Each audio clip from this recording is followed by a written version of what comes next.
Welcome to qiphyedu. Today we'll be looking at Economics Paper 14, May-June 2022. Alright, let's start. Okay, so for the first question, it says, what will result from a government's decision to allow healthcare to be provided entirely by market forces?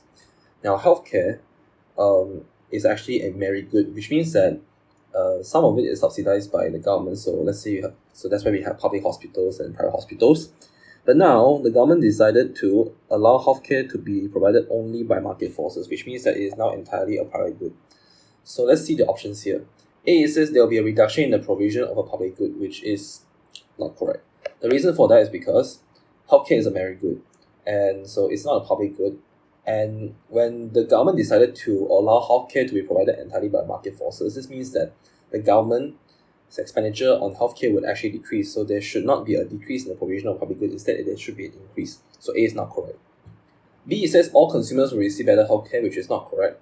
Because now, after only letting market forces to provide healthcare, this means that people who have a lower income, they will not be able to afford better healthcare. So there's only some consumers that are more well off that will be able to receive this healthcare. So it's not all consumers, but only some.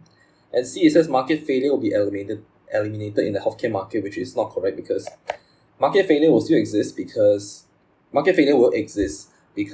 people who are not well off, they will not be able to afford healthcare. Only the people who are richer will then be able to afford healthcare. So market failure will not be eliminated. And D, it says the healthcare market will reach an equilibrium, which is correct, because since healthcare is now provided entirely by market forces, that means that the price is set entirely by the price mechanism. So there will be an equilibrium price, which means that the total amount of demand that equals to the amount of supply. Let's say something like this. So you have a demand and supply graph, and then there will be an equilibrium price. So the healthcare market will then reach an equilibrium through this price mechanism. So the answer is D. Question 2, a farmer with a fixed area of land grows 2 crops, wheat and barley. Some land used for barley is flooded and cannot be used. The farmer then starts to plant genetically modified wheat that produces wheat more efficiently on the land that is not flooded. And which diagram shows the most likely effect of these changes? So first of all, it says some land used for barley is flooded. So barley output will have to decrease. So you can see that it says moves from XX to YY.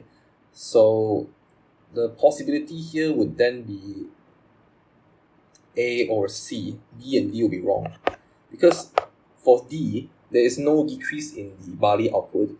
And for B, there is an increase in the barley output. But then it already mentioned that land use for barley is flooded, so it has to decrease. So B is wrong because of this, and D is because there's no decrease in output. And then A, B, let's see which one would then be the best answer. So it has to move from X to Y. You see that for option A, you can see that the wheat output also decreases, but it says that the farmer plants genetically modified wheat that produces wheat more efficiently, which means that there will be an increase in output. But A, there is a decrease in output, so this is not correct. So the best answer would be C, because as you can see, there's a decrease in barley output. At the same time, there's an increase in wheat output. So this fulfills whatever the question is asking us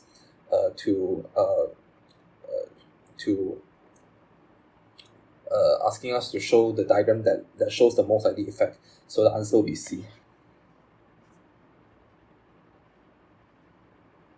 Question 3, what would make online payment methods less acceptable as a medium of exchange? This is under the previous syllabus about money. So A, it says a fee charged for use of the online service. So a fee charge for use of the online payment service would probably deter people from using online payment methods, because let's say you want to purchase an item that only costs 3 ringgit, but then the online payment methods would want to charge a one-time fee of maybe 5 ringgit.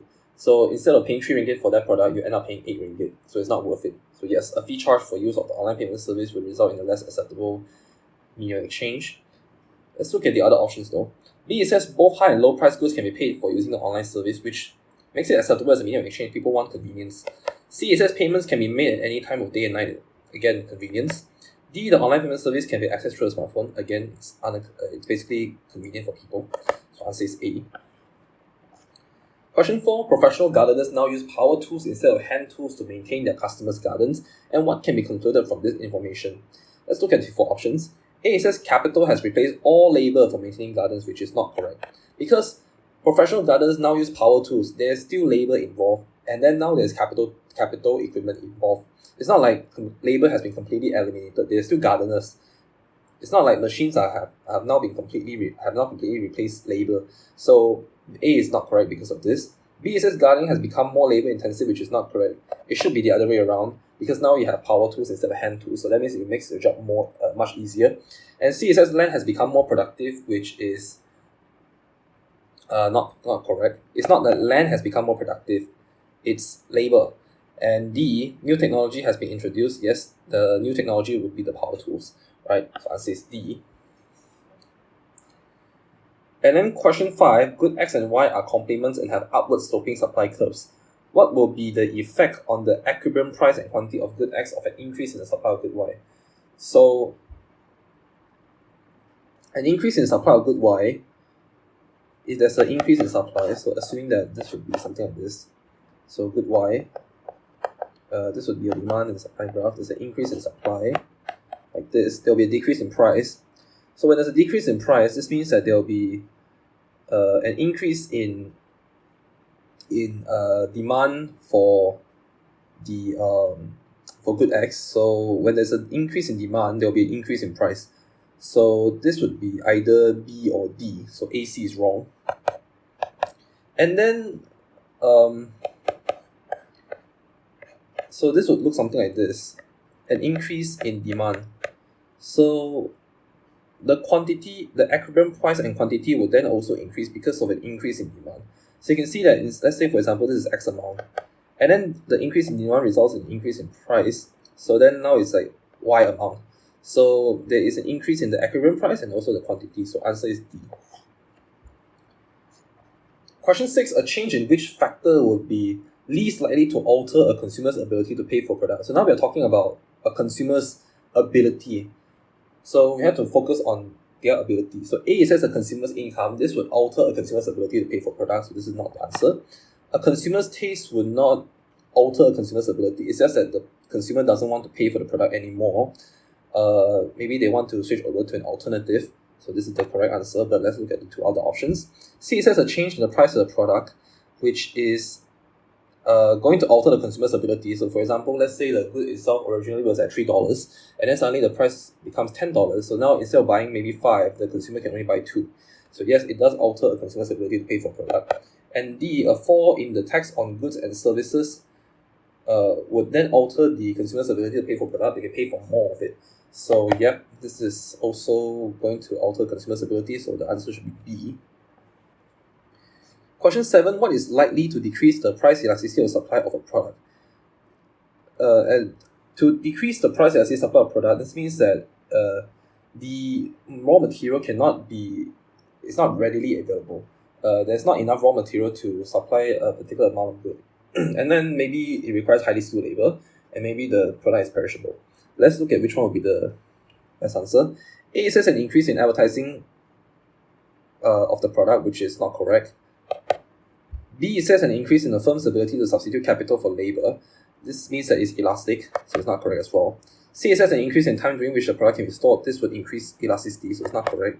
And D says an increase in the time required to produce the product. This one would result in a decrease in the PES, because if you need more time to produce the product, this means that the change in the price would be actually more, the percentage change in the price would actually be more than the percentage change in the quantity supplied. So this means that it's inelastic. So this one would be the answer. So I'll say it's D.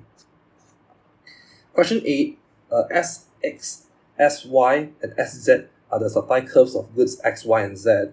So if the price of all three goods rises from $5 to $10, what are their price elasticity of supply waves? You have to remember that for a straight line, like this diagram, straight line like this, and then it starts from 0, all of them, the PES would equal to 1. So the answer would be A. So regardless of the rise of the price, as long as it starts from 0, as long as the curves the line of the curve starts from 0, the PES would always be 0, regardless of how much you angle it. So answer is A. Unless the line is curved, then yes, there may be a different PES, but here it's a straight line, so it has to be 1. Alright? Unitary price elasticity of supply. Question 9. Each day there are hundreds of airline flights, and which combination will make the demand for flights most price inelastic? So this means that in order for the demand for flights to be price inelastic, first of all, the purpose of flight must be, you can see we have two options, leisure and business. If let's say people travel for because of leisure, that means that they will try to maximize,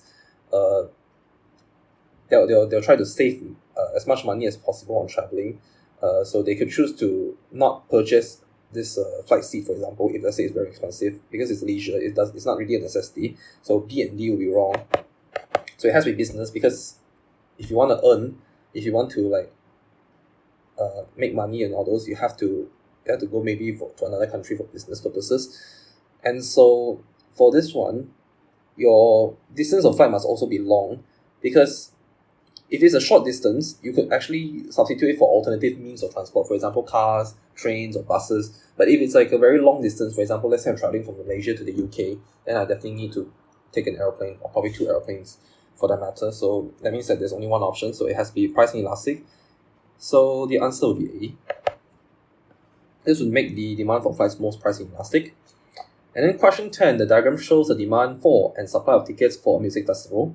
If tickets are priced at P1, it is anticipated that demand will be at Q1. There is a discount for those that buy tickets in the first hour who will pay P2. All tickets are sold in the first hour, and which area on the diagram shows how much consumer surplus was increased by buying the tickets in the first hour. So now we're talking about the increase in the consumer surplus. Not the complete consumer surplus, but the increase in the consumer surplus. So this one would be, originally the price is at X1.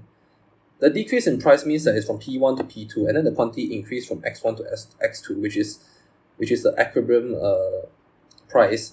And then you can see that the area that covers this entire area will be P1, X1, X2, P2. So this one will be C. This entire thing would be the increase in consumer surplus. Okay, so for question 11, the price elasticity of demand for high-quality smartphone is elastic. The price of the smartphone decreases, and which combination describes the impact of a fall in the smartphone's price on the quantity demanded and total revenue? So the price elasticity of demand for this phone is elastic, and now the price decreases. So when the price decreases, the quantity demanded would rise by a greater percentage than the price fall. So it's very responsive. So let's say the price falls, and then the percentage change of the price fall is actually greater than the percentage change in the quantity demanded. It's actually lesser than the percentage change in the quantity demanded. The quantity demanded now has increased more than the price fall, the percentage change in the price fall. So that means that more people will be purchasing the product, and then that means your total revenue will also rise. So it has to be C and D is definitely wrong. It has to be either A or B. A, it says total revenue falls, so it's not correct. So it has to be B, total revenue rises.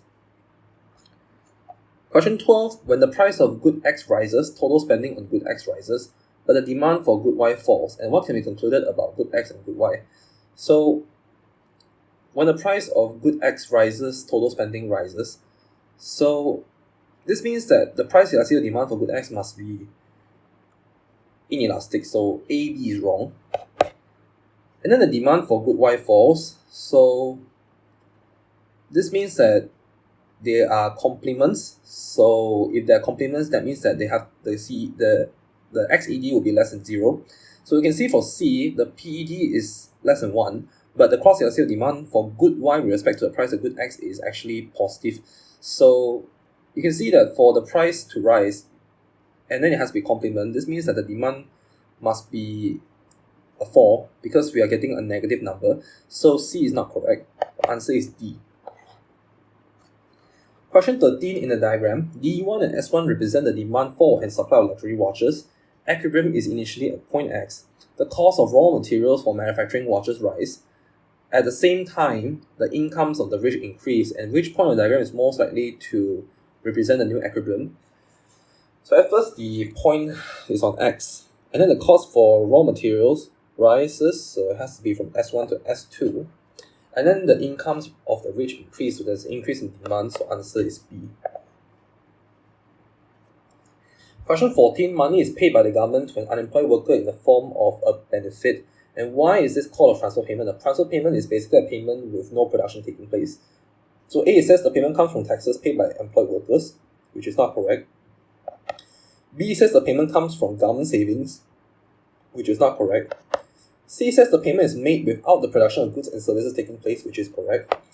D says the payment must be spent as directed by the government, which is not correct. So answer is C. Question 15. What would be a valid objection to the government provision of goods and services? A valid objection.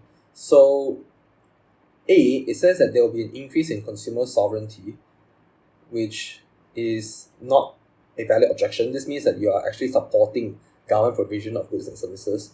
And B, only the private sector can provide many goods, which is not a valid objection. C, it says tax rates and tax income are likely to fall, which basically means that we need to have government, which means that this is not an objection. You are supporting it because, first of all, when the government provides goods and services, your tax rates and tax income is actually going to increase. And it's not that tax rates and tax incomes are likely to fall. So it's the other way around. So C is not correct. So answer has to be D. Investment in the private sector might be reduced. Question 16. What will be the result of a subsidy that is given to the producers of a good with an inelastic demand curve? So when you actually give a subsidy to a good with an inelastic demand curve, assuming that the curve looks something like this, this will be the supply curve, this will be the demand curve, VS. You give a subsidy, so this would look something like this. So the equivalent price of the good will fall by a larger percentage than the fall in equilibrium quantity. There's no fall in equilibrium quantity because demand curve is downward sloping and it slopes to the right. And since the supply curve shifts to the right, that means that there is an increase in equilibrium quantity, so A is not correct. B says the equilibrium price of the good will fall by a larger percentage than the rise in equilibrium quantity, which is correct. C says the equilibrium price of the good will fall by a smaller percentage, which is not correct. And D says the equilibrium price of the good will fall by a smaller percentage than the rise in equilibrium quantity, which is not correct. Because you can see from the graph here, you can see that there is a very small increase in the quantity, but there is a very huge decrease in price. So it has to be B. The equilibrium price of the good will fall by a larger percentage than the rise in the equilibrium quantity.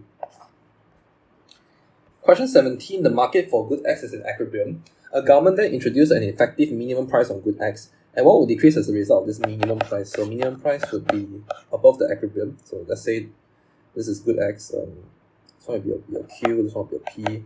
And then this would be P min. This will be a P equilibrium. So what will decrease as a result? There will be an increase in supply, so A is not correct.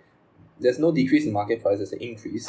And C says the quantity of the product supply, which is not going to decrease.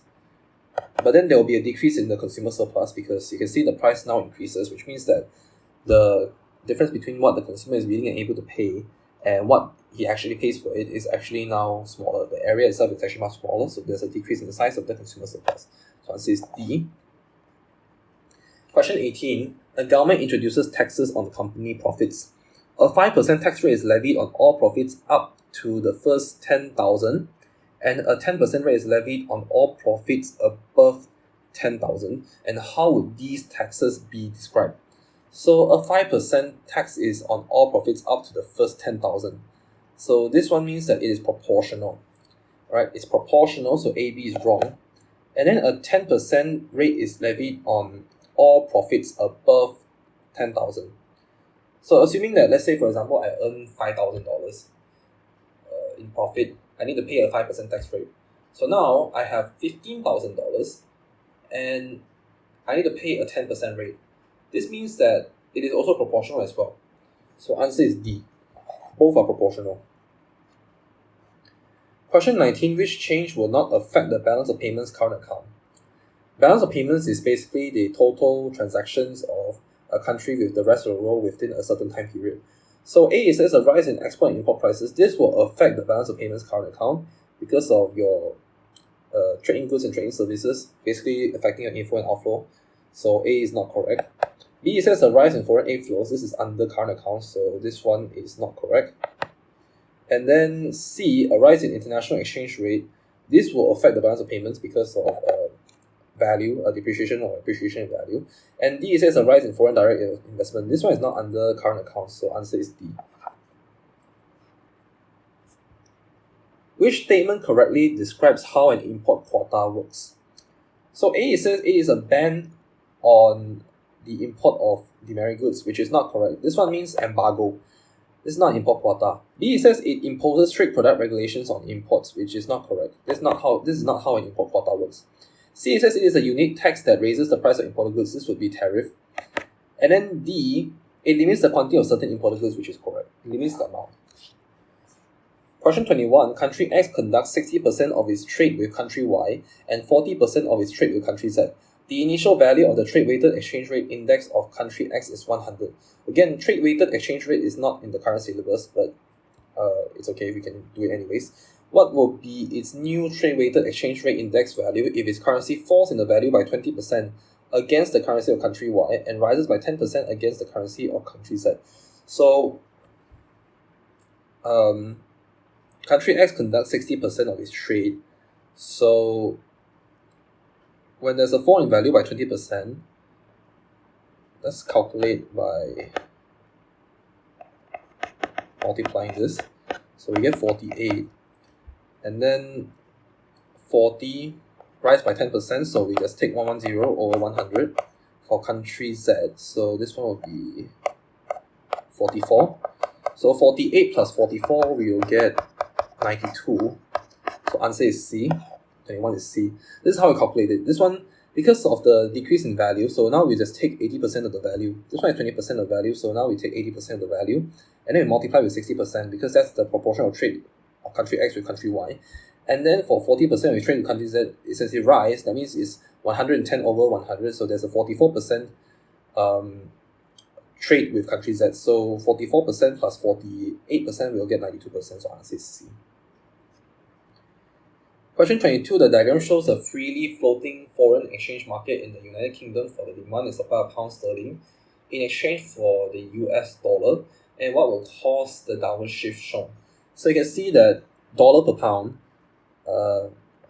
and then quantity of pound, there's an increase in quantity of pound. That means that pound has depreciated, and what could cause it to be this way? A, it says UK interest rate falls below US interest rates, which is not correct. And then B, it says the demand for UK exports is price elastic and prices increase. The prices increase and the demand for UK exports is price elastic. This will result in a shift in the demand curve. So, nope. C, it says the demand for US exports is price elastic and prices decrease. So yes, there'll be an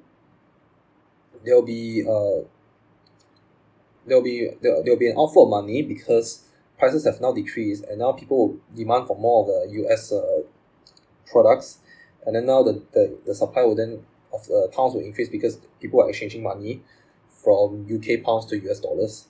And D, it says people believe that sterling will appreciate. If sterling will appreciate, the demand will increase, so this is not correct. So answer is C. As for why A is not correct, is because this is a consequence. So when there's a decrease in the exchange rate, the UK interest rate will then fall below, will then also decrease as well. This A is actually a consequence. Why is it going to result in an increase in supply? That means it's because the US exports is price elastic and prices decrease. That means that people will demand for more of US exports, and this will result in the currency UK pounds to actually increase in supply because of exchange of money for US dollars.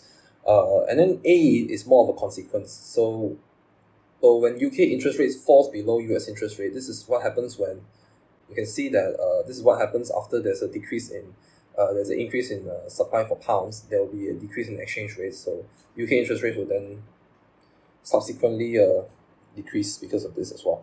So yeah, that's the reason why it's C. Question 23. What is a likely consequence of inflation? So A, it says fixed income earners gain more than those whose income is gained from the ownership of property, which is not correct. In this case, when there's inflation, people who actually earn from ownership of property would actually be much more well off it's basically they're much more well off when it comes to because of inflation, your price level increases. So, and then property would actually rise in price. So those who actually sell off their property will actually earn more than fixed income earners. So A is not correct. B, it says real wages rise more than money wages, which is not correct. Money wages would rise more than real wages. Real wages is adjusted for inflation. So C, it says the assets of creditors decrease in value at the expense of those of debtors. Yes, because when there's inflation, people who actually owe money would now be able to pay back the debtors easily, because let's say for example they borrow like X amount, like let's say $1,000, and because of inflation, now their salary is originally supposedly only $1,000, now it becomes $2,000. So when it comes to returning debt, they actually have more money to return debt. But then creditors would then be much less well off, because that $1,000 in value is actually less in value, and this means that they're actually in real terms they're actually making a loss. So yes, the asset of creditors actually decrease. C is correct. And then D, the domestic purchasing power of money increases, which is not correct. Purchasing power of money actually decreases. The answer is C. Question 24, the diagram shows an aggregate demand and aggregate supply curve. There's a sustained rise in the prices of imported raw materials on which the economy depends. Assuming AD remains independent of AS, what are the most likely effects on the economy? So the sustained rise in price of imported raw materials would mean that the AS would then shift to the left. So AS decreases, so B and D would be wrong.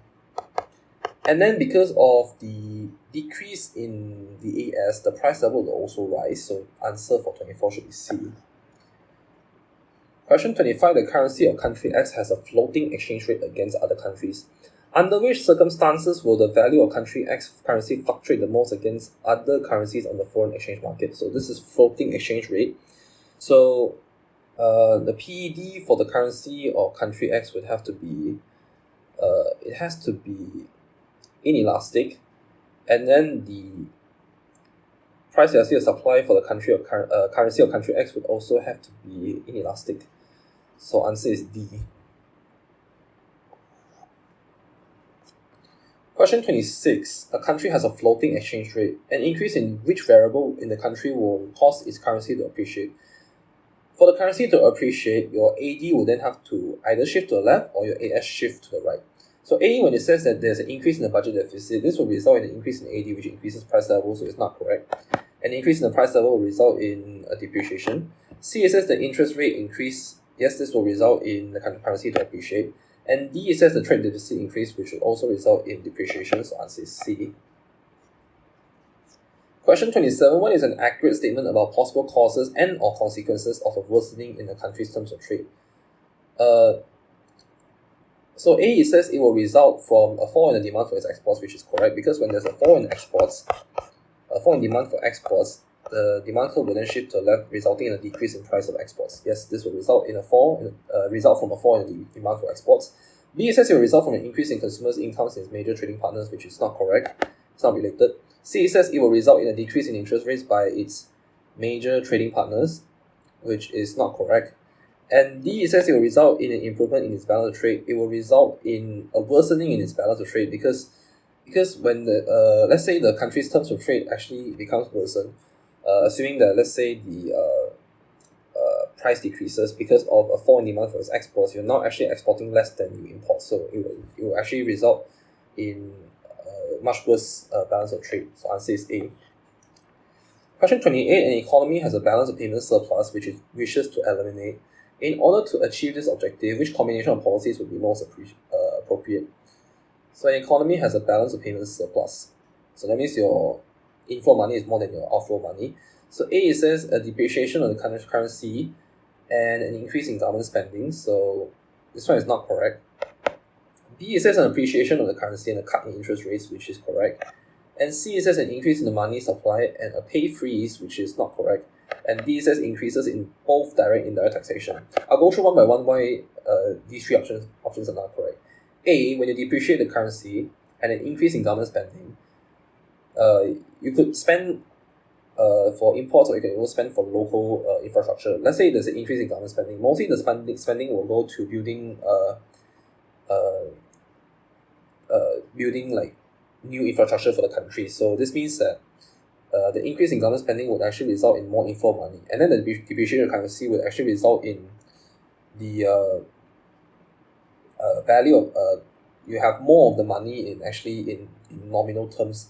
So A would result in more inflow money, and B, depreciation of currency would then make your currency much stronger, and now the imports from other countries will actually become much, in comparison, lesser in value. So now people would actually purchase more imports. And then the cut in interest rate would then increase AD, stimulate AD, so this will result in more outflow than it will actually result in more outflow. So that's why B is the answer. And then C, it says an increase in money supply and a pay freeze. If you like initiate a pay freeze and then increase money supply, a pay freeze would then result in probably people will not spend money, and so that's why this one is not exactly the most appropriate answer, because even though there's an increase in money supply, you have a pay freeze, so AD will not necessarily increase. And D, increases in both direct and indirect taxation will result in a shift of the AD curve to the left, which means that people would prefer to just save their money in banks, right? So answer has to be B. Question 29. What would be increased by an expansionary fiscal policy? An expansionary fiscal policy is basically an increase in expenditure and a decrease in income, decrease in taxation. So A, it says budget deficit, which is correct. B, it says exchange rate. This one is under fiscal policy. Money supply is also under fiscal policy. There's no increase in the rate of direct taxation. There should be a decrease, so this one is not correct as well. So answer is A. Question 30. A government decides to borrow from the general public in order to finance its extra spending on apprenticeship training schemes. So this one will be under supply side policy when it comes to the training schemes. So B and D is wrong. And then the government decides to borrow. So this one would be expenditure. So expenditure will be under fiscal policy. There's no mention of money supply, interest rate, or exchange rate. So there's no monetary policy. So answer is A. Alright, so this is the end of this paper. I hope you find this video helpful. Do share this video out to other people who may need this video. And I hope to see you again in the next video, which may be about another economics past year paper. And till then, this is qiphyedu.